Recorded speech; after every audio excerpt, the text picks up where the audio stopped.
প্রিয় শিক্ষার্থী, উজ্জ্বল ফিজিক্সের পক্ষ থেকে সবাইকে অনেক ধন্যবাদ জানিয়ে আজকে আমরা শুরু করব নিউটনিয়ান বলবিদ্যা এসএসসি ফিজিক্স প্রথম পত্র অধ্যায় 4 নিউটনিয়ান বলবিদ্যার গত লেকচারে আমরা বলের একক অর্থাৎ ইউনিট অফ ফোর্স দেখেছিলাম। আজকে আমরা অন্য বিষয় নিয়ে কথা বলবো। আজকের টপিকটি হবে, আজকে আমরা ঘাত বল নিয়ে কথা বলবো এবং বলের ঘাত নিয়ে কথা বলবো। ঘাত বল আজকের টপিক হবে কি? ঘাত বল। প্রিয় শিক্ষার্থী, এই ঘাত বল বুঝতে গেলে আমাদের অবশ্যই বুঝতে হবে যে বলের মান অনেক বেশি, যে বলের মান বলের মান বলের মান অনেক বেশি, অনেক বেশি, কিন্তু ক্রিয়ার কাল অনেক কম, সেই বলটাকে আমরা বলবো ঘাত বল। তাহলে ঘাত বল আমরা কাকে বলবো? যে বলের মান অনেক বেশি, যে বলের মানটি হবে অনেক বেশি, বলের মানটি অনেক বেশি হবে এবং ক্রিয়ার কাল অনেক কম হবে। এটা মাথায় রাখতে হবে। দুইটা জিনিস এখানে আছে। ঘাত বল মানে হচ্ছে যে বলের মানটা অনেক বেশি কিন্তু ক্রিয়ার কালটা অনেক কম, সেই বলকে আমরা বলবো ঘাত বল। প্রিয় শিক্ষার্থী, এই ঘাত বলের উদাহরণ হিসেবে যদি আমরা চিন্তা করি যে এই ঘাত বলটা কি হইতে পারে, উদাহরণ যদি আমরা দিই, উদাহরণ হচ্ছে ব্যাটে বলে আঘাত যদি আমি করি।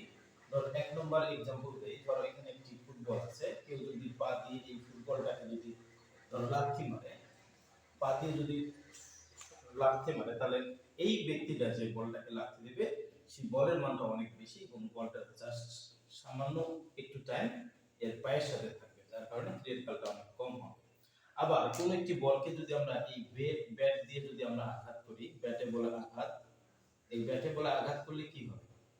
অর্থাৎ যখন ক্রিকেট খেলা হয় দেখবে যে বলারটা বল করে এবং যে ব্যাটে ব্যাট করে সে বলটাকে অনেক জোরে কি করে মারে। তাহলে যখন বলটাকে মারে তখন এই বলের ম্যাগনিটিউডটা থাকে অনেক বেশি, কিন্তু বলটা খুবই অল্প সময় এই ব্যাটের সাথে লেগে থাকে, যার কারণে ক্রিয়ার কালটা অনেক কম। এটি হচ্ছে ঘাত বলের একটা एग्जांपल। আবার ধরো বম ব্লাস্টিং হয়ে গেল, বম ব্লাস্টিং যদি হয় সেটিও আবার দেখা যাচ্ছে যে বলের মানটা অনেক বেশি, ক্রিয়ার কালটা অনেক কম থাকে। আবার টেনে টেনে যদি সংঘর্ষ হয় সেটিও একটি ঘাত বলের एग्जांपल। প্রিয় শিক্ষার্থী, আমরা অনেকগুলো एग्जांपल শিখলাম। অথবা হাতুড়ি দিয়ে যদি আমরা কোনো একটা তক্তার মধ্যে যদি ব্রেক মারি, ধরো এটি একটি তক্তা, এটি হচ্ছে ধরো একটি ব্রেক, এটি একটি ব্রেক, আমরা যদি হাতুড়ি দিয়ে যদি এই ব্রেকের উপর যদি আমরা মারি, তাহলে আমরা যখন মারবো তখন এই বলের মানটা হবে অনেক বেশি, কিন্তু অ্যাকশন টাইম অর্থাৎ ক্রিয়ার কালটা হবে অনেক কম, যার কারণে আমরা এই বলটাকে আমরা কি বলতে পারি? ঘাত বল বলতে পারি। প্রিয় শিক্ষার্থী, আমরা ঘাত বল দেখলাম। এবার আমরা শিখব হচ্ছে বলের ঘাত। বলের ঘাত, তাহলে ঘাত বল আর হচ্ছে বলের ঘাতটা জিনিস কি একটু আমরা দেখি। এবার আমরা শিখব হচ্ছে বলের ঘাত। বলের ঘাত, তার ঘাত বল কি শিখলাম? যে বলের মান অনেক বেশি, ক্রিয়ার কাল অনেক কম, সেই বলকে আমরা ঘাত বল বলবো। এবং বলের ঘাত জিনিসটা আমরা কি? প্রযুক্ত বলের মান, প্রযুক্ত বলের মান গুণন হচ্ছে ক্রিয়ার কাল। প্রযুক্ত বলের মান এবং ক্রিয়ার কালের গুণফলকে আমরা বলের ঘাত বলতে পারি। তাহলে বলের ঘাত আমরা কাকে বলবো? যে কোনো বস্তুর উপর প্রযুক্ত বল এবং বলের ক্রিয়ার কালের গুণফলকে বলের ঘাত বলা হয়। আর এই বলের ঘাতকে আমরা যে দ্বারা প্রকাশ করি, তার বলের ঘাত একটি ভেক্টর রাশি। তাহলে আমাদের প্রযুক্ত বল ধরো এফ, আর ক্রিয়ার কালগুলো অতি ক্ষুদ্র হচ্ছে ডিটি, বা আমরা ডেল টি চিন্তা করতে পারি, ডেল টি। তাহলে আমাদের হচ্ছে যেটা হচ্ছে একটা ভেক্টর রাশি, বলের ঘাত একটা ভেক্টর রাশি, প্রযুক্ত বলের মান অর্থাৎ কোন বস্তুর উপর যে বলটা আমরা অ্যাপ্লাই করব, অনেক বেশি যে বলটা অ্যাপ্লাই করব সেই বলটা, এবং ক্রিয়ার কাল অ্যাকশন টাইম, কতক্ষণ সময় ধরে ওই বস্তুর উপর এই বলটা কাজ করছে সেই সময়টা, অর্থাৎ প্রযুক্ত বলের মান এবং তার ক্রিয়ার কালের গুণফলকে বলের ঘাত বলে। আর এই বলের ঘাতকে আমরা যে দ্বারা প্রকাশ করি। তাহলে আমি যদি ছোট্ট একটি এখন ডায়াগ্রাম দেখাই, তাহলে তোমরা বুঝতে পারবে অ্যাকচুয়ালি বলের ঘাত জিনিসটা কি। আমরা জানি যে বলের মান অনেক বেশি এবং অ্যাকশন টাইম অর্থাৎ ক্রিয়ার কাল খুবই কম।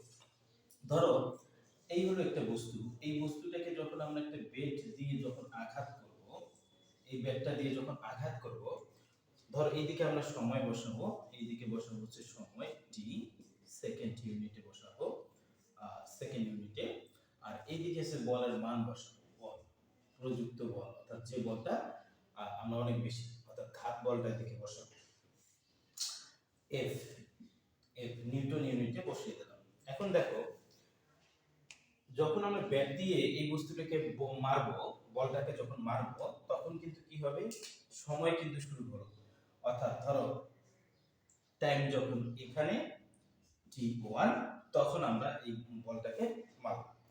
তাহলে এখানে যদি হয় টাইমটা, তাহলে প্রথমে বলের ম্যাগনিটিউডটা দেখো এতটুকু, টাইম যখন আরেকটু বাড়বে ম্যাগনিটিউডটা বেশি বাড়বে, কারণ যেহেতু আমাদের এই বলটা হচ্ছে ঘাত বল, অর্থাৎ অল্প সময়ে বলটার মান অনেক বেশি হবে। যখন টাইম আরেকটু বাড়বে তখন ম্যাগনিটিউডটা অনেক বেশি হবে। দেখো এইখান থেকে ধরো এই টাইম পর্যন্ত, এই t1 টাইম পর্যন্ত, ধরো t1 টাইম পর্যন্ত ম্যাগনিটিউডটা অনেক বেশি ছিল, ঠিক আছে? তাহলে আমরা যখন t1 টাইমে মারলাম, তখন ধরো ম্যাগনিটিউডটা হচ্ছে অনেক বেশি, এই t থেকে এই এতটুকু থেকে এতটুকু টাইম, এতটুকু থেকে ম্যাগনিটিউডটা হাই হয়ে গেছে। তারপর আস্তে আস্তে সর্বাধিক উচ্চতায় যাওয়ার পর এটি হচ্ছে পিক পয়েন্ট, পিক পয়েন্ট। এই পয়েন্ট থেকে আস্তে আস্তে বলের মানটা কমবে, সময়ও বাড়বে। এই যে বলের মানটা একটু করে কমে যাচ্ছে, বলের মানটা একটু করে কমে যাচ্ছে, সময়ও একটু করে কমছে, ঠিক আছে? অর্থাৎ এটি হচ্ছে t2 টাইম। তাহলে এই যে গ্রাফটা, এই এতটুকু গ্রাফটা যেটা বোঝাচ্ছে যে এই সমস্ত জায়গায় হচ্ছে আমাদের হচ্ছে ম্যাগনিটিউডটা হাই ছিল, এই পয়েন্টে বলের মানটা একদম বেশি, অর্থাৎ t1 থেকে টাইমটা যখন একটু একটু করে বাড়বে, অতি অল্প করে বাড়বে, বলের তীব্রতা তত বাড়বে, তীব্রতা বাড়তে বাড়তে ম্যাক্সিমাম হয়ে যাবে, তারপর আস্তে আস্তে তীব্রতাটা কমে যাবে, কমতে কমতে t2 টাইমে যায় শেষ হবে, অর্থাৎ t1 এবং t2 টাইম। তাহলে এইটি হচ্ছে আমাদের সেই টাইমটা ডেলটি, অতি ক্ষুদ্র সময়। আর অতি ক্ষুদ্র সময় হচ্ছে এই যে সব থেকে বড় যে বলটা, এই এরিয়াটুকু যে বল, সেটি হচ্ছে আমাদের বলের মানটা, কতটুকু ম্যাগনিটিউডটা বলের কতটুকু, ঠিক আছে? তাহলে প্রযুক্ত বল এবং এই বলের গুণফলের ক্রিয়াকালের গুণফলকে আমরা বলবো হচ্ছে কি, বলের ঘাত। কারণ আমরা যখন কোনো বস্তুকে বল প্রযুক্ত করব, সাথে সাথে কিন্তু তার মানটা বাড়বে, একটু টাইম লাগবে, আস্তে আস্তে আস্তে যে বলটা আমরা অ্যাপ্লাই করবো কোনো বস্তুর উপর, সময় বৃদ্ধির সাথে সাথে ওই বলটার ম্যাগনিটিউড আস্তে আস্তে বাড়তে এক সময় ম্যাগনিটিউডটা সর্বাধিক অবস্থায় পৌঁছবে, তারপর আস্তে আস্তে সময় বৃদ্ধির সাথে সাথে ম্যাগনিটিউডটা কমে যায় বলের তীব্রতাটা একদম জিরো হয়ে যাবে। এবং এতটুকু সময় ধরে এই বলটা ওই বস্তুটার উপর ক্রিয়া এসেছে, এই টাইমটা যদি অতি ক্ষুদ্র হয় আর এই বলের ম্যাগনিটিউডটা যদি অনেক বেশি হয়, তাহলে সেই প্রযুক্ত বলের মান এবং ক্রিয়াকালের গুণফলকে আমরা বলের ঘাত বলতে পারি। তাহলে আসো আমরা কিছু সমীকরণ এখন বের করি, যে দ্বারা আমরা অ্যাকচুয়ালি কি বোঝাবো। তাহলে যে দ্বারা আমাদের লাগবে প্রযুক্ত বল এবং তার ক্রিয়াকাল ডিটি। তাহলে ধরো আমরা যে বস্তুকে বলটা অ্যাপ্লাই করেছি, সেই বস্তুটা আমরা নিউটনের সূত্র অনুসারে জানি F = m। তাহলে এখানে যদি আমি বসিয়ে দিই F = m dt, আবার আমরা a মানে জানি শেষ বেগ, আদি বেগ dt। তাহলে এখানে যদি আমি বসিয়ে দিই শেষ বেগ, আদি বেগ dt, এদিকে আমরা dt বসাবো, dt ক্যান্সেল আউট, তাহলে m v মাইনাস আছে m v, অর্থাৎ প্রযুক্ত বল বস্তুর ভরবেগের পরিবর্তনের সময়, বস্তুর ভরবেগের পরিবর্তন, এখান থেকে যদি আমি m টা কমন নেই, তাহলে কি লেখা যাবে v মাইনাস del v, বা এখান থেকে m মাইনাস del v লেখা যাবে। এই হলো আমাদের একটি সূত্র, এটি হলো একটি সূত্র, আবার এটি হচ্ছে একটি সূত্র, একই সূত্র, এই সূত্র সেম সূত্র।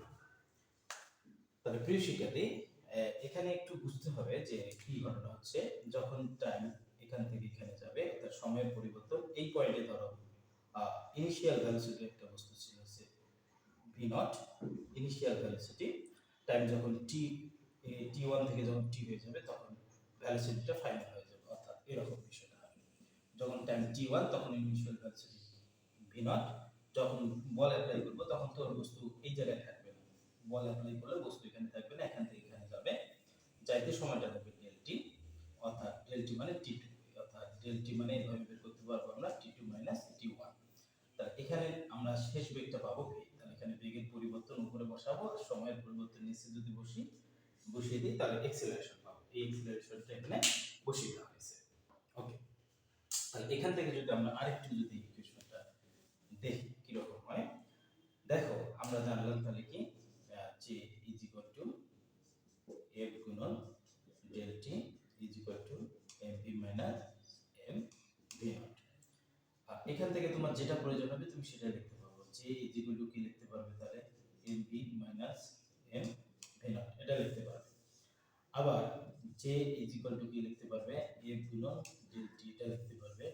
আবার লিখতে পারবে f গুণন হচ্ছে del t mv মাইনাস হচ্ছে m v নট এটা লিখতে পারবে।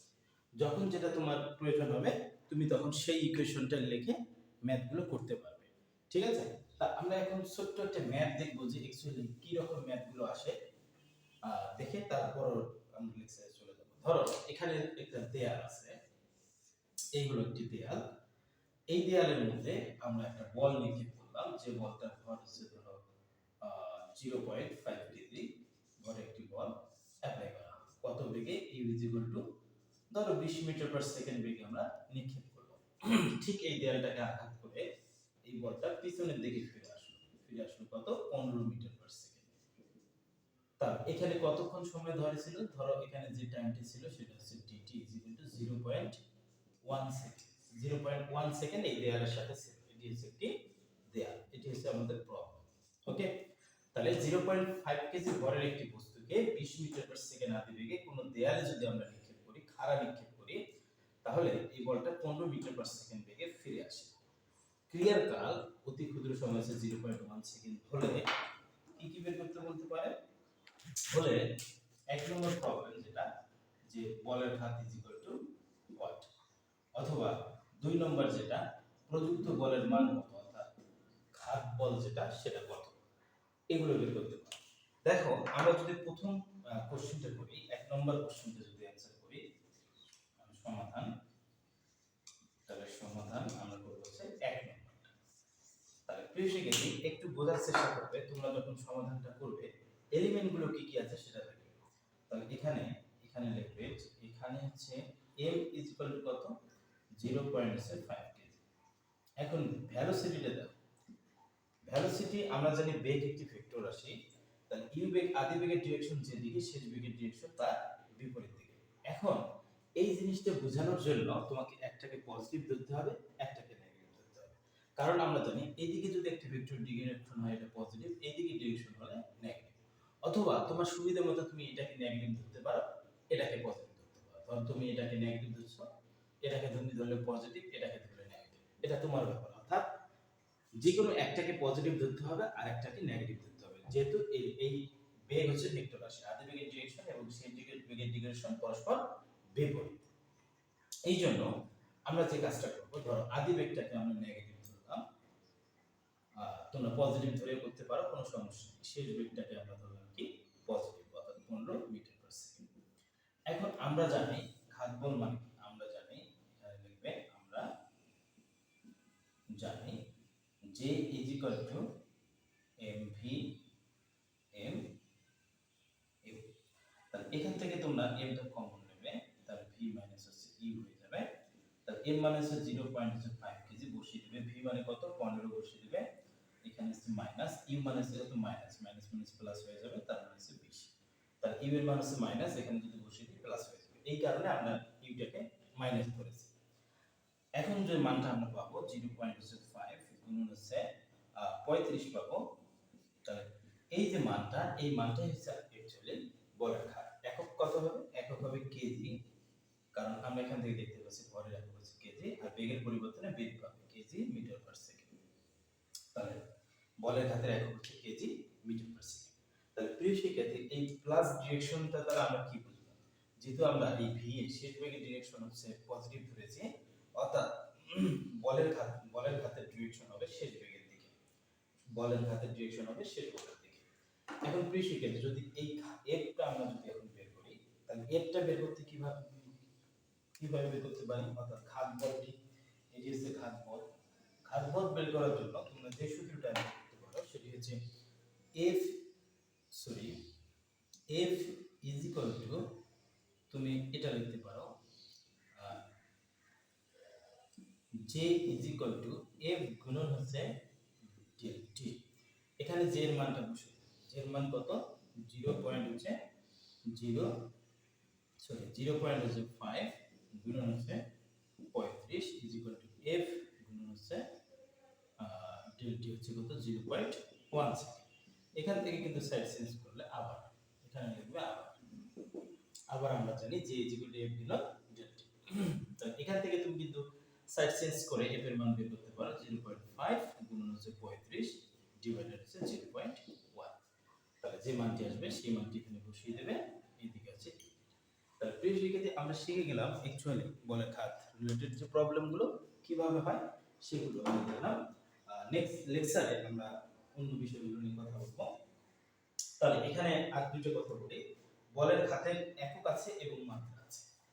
তাহলে অলরেডি আমরা বলের ঘাতের একক একটা দেখেছি, বলের ঘাতের একক হচ্ছে আরো একটি একক আছে। তাহলে বলের ঘাতের একক, বলের ঘাত এর আমরা একক দেখব এবং মাত্রা দেখব। এগুলো এমসিকিউ এর জন্য ইম্পর্টেন্ট। তাহলে একক আমরা সূত্র থেকে দেখতে পারি নিউটন সেকেন্ড, এটি একটা একক হইতে পারে। একটি একক একটু আগে দেখলাম কেজি মিটার পার সেকেন্ড, অথবা নিউটন সেকেন্ড, এই দুটো একক হইতে পারে। এবং মাত্রা যেটি হবে, তোমরা মাত্রাটা বের করবে এম এল টি প্লাস 1, এটি হবে। কেমনে আসবে এটি? কারণ আমরা জানি এইখান থেকে আমরা লিখতে পারি বলের মাত্রা কত? বলের মাত্রা হচ্ছে এম এল টি ইনভার্স 2, আর সময়ের মাত্রা কি? টাইম টি। তাহলে এখানে পাওয়ার কমন নিলে এটা আসে। তাহলে প্রিয় শিক্ষার্থী, বলের ঘাতের বৈশিষ্ট্য হলো অল্প সময়ের মধ্যে একটি বৃহৎ বল ক্রিয়া করে, যার ফলে সংঘর্ষ, বিস্ফোরণ ইত্যাদি সংঘটিত হয় এবং মুহূর্তের মধ্যে কোনো কিছু একদম চুরমার ধ্বংস হয়ে যায়। তা প্রিয় শিক্ষার্থী, সবাই ভালো থাকবে, সুস্থ থাকবে। এই পর্যন্ত থাকলো, নেক্সট ক্লাসে দেখা হবে। ধন্যবাদ সবাই।